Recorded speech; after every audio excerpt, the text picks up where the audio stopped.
If you are one of those people who have tried nearly every diet and exercise plan and just can't seem to slim down, you are not alone.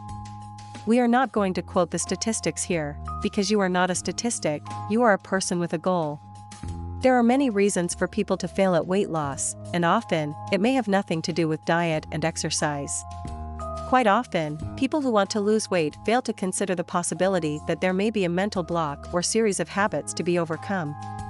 Weight loss is an uphill battle for everyone, but if you have not dealt with the emotional or psychological struggles surrounding your situation, it can become more difficult to reach your goal. For many people, there is more than one issue to address. A weight loss journey can be more than just eating the right food, and the good news is that once you determine the reasons for your weight gain, success is attainable. Emotions play a significant role in how we approach weight loss. In this video, we will not be discussing the type of foods to eat, nor will we be covering exercise. We will have specific videos on the basics of what to eat, what to avoid, and how to work out. Did you know that every time we eat something, it prompts our brain to release a chemical called endorphins? This is a group of hormones that make us feel good. This is why we often resort to eating or snacking when we feel stressed, or bored, or frustrated. Our bodies are designed to enjoy eating as one of our more pleasant experiences. This can become unhealthy if we use eating as a way to find relief whenever we feel unhappy or uncomfortable. Unfortunately, this becomes a habit that relieves our discomfort, only for a very short time. The problem is made worse by our ability to rationalize this behavior, supporting the continuation of unhealthy habits. The goal is to inform you of the common emotional and psychological issues that come into play when people struggle to lose weight. So let's get into it.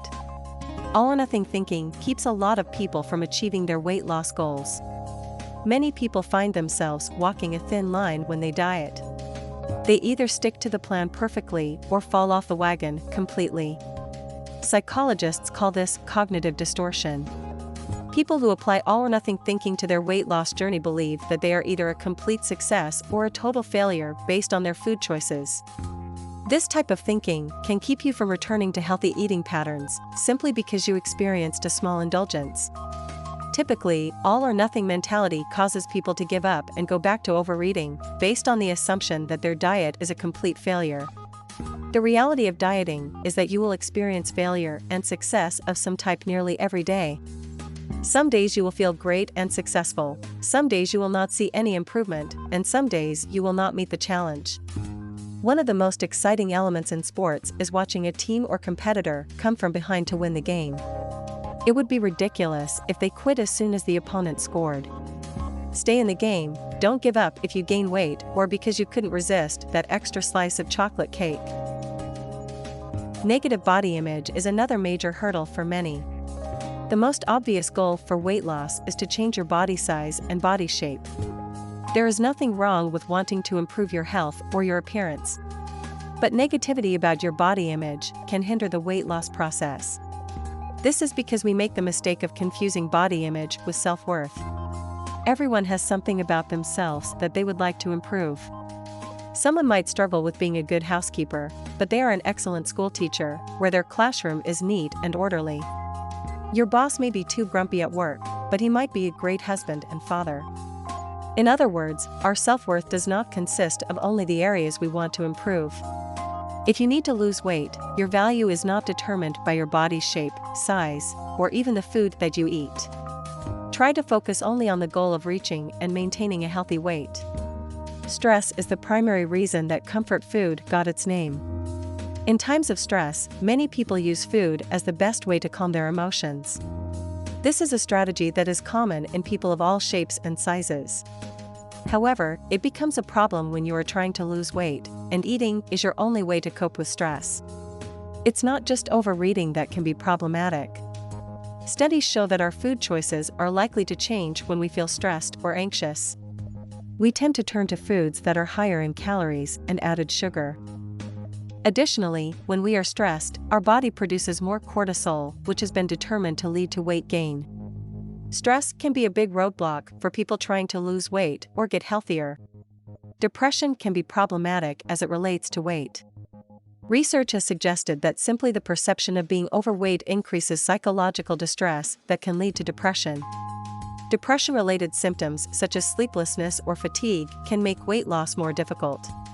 It should come as no surprise that personal trauma can negatively affect so many areas of a person's life, including weight loss or gain. Some researchers have found that people who were exposed to some type of abuse or bullying are at higher risk for obesity. Of course, not every person who experiences personal or childhood trauma struggles to maintain a healthy weight. But if you have experienced abuse, neglect, or bullying, there may be a connection to your eating habits. This should be discussed with your doctor. There are solutions to overcoming these barriers.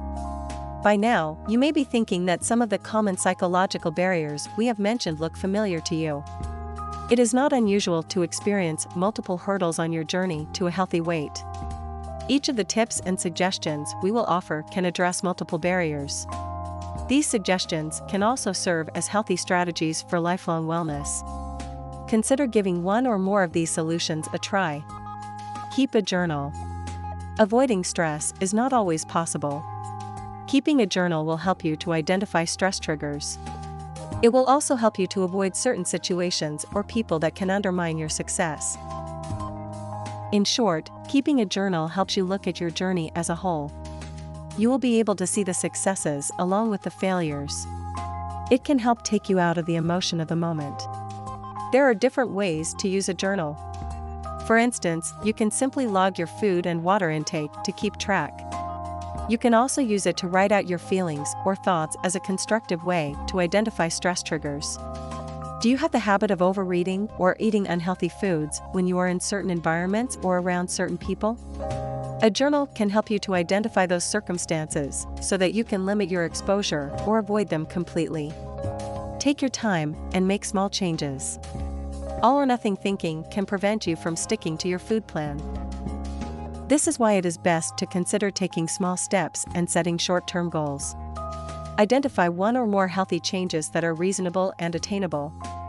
For example, set a goal to walk for 15 minutes after dinner every evening. After setting the goal, focus on that target for a week. The next week, you can continue with the same goal or decide to walk for a greater amount of time. Remember that taking a small step is better than taking no steps at all. Once you are able to make a small change with success, you will feel a sense of accomplishment, which then provides you with motivation to keep going. Perfection is not the goal, only encouragement to keep going in the right direction. Learn and practice relaxation techniques. Relaxation techniques not only help you cope with stress, it can be an important tool when you can't avoid the people or places that cause peer pressure or overeating. They are also a healthy alternative for managing emotions during stressful times. There are many types of relaxation techniques. Consult your doctor or a weight loss coach to determine what might be best for you. Make sleep a priority. Research reveals that there is a link between sleep habits and stress, depression, and unhealthy eating behaviors. Getting a proper amount of sleep is one of the easiest and most relaxing steps you can take to overcome barriers to weight loss. The first step towards improving your bedtime habits is to make your bedroom a sanctuary for sleep. Remove electronic devices and do as much as you can to reduce noise. If necessary, get light-blocking drapes or buy an inexpensive sleep mask. Some people find that lowering the thermostat helps to promote restful sleep. Try to go to bed at the same time each night and rise at the same time each morning. If possible, don't pursue weight loss alone, find support.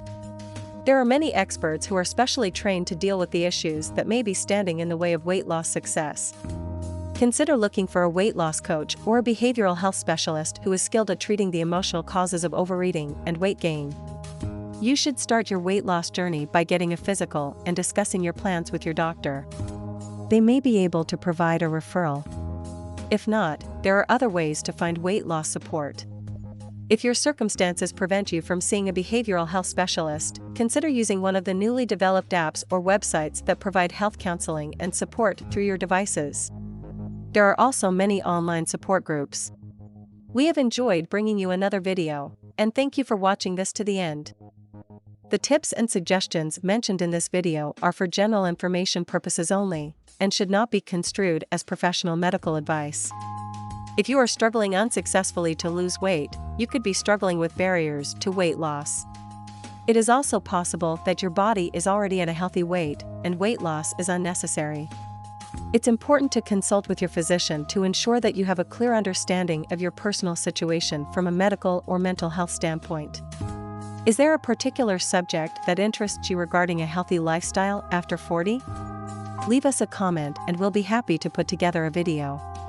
If you have learned anything from watching, please support us by subscribing to our channel.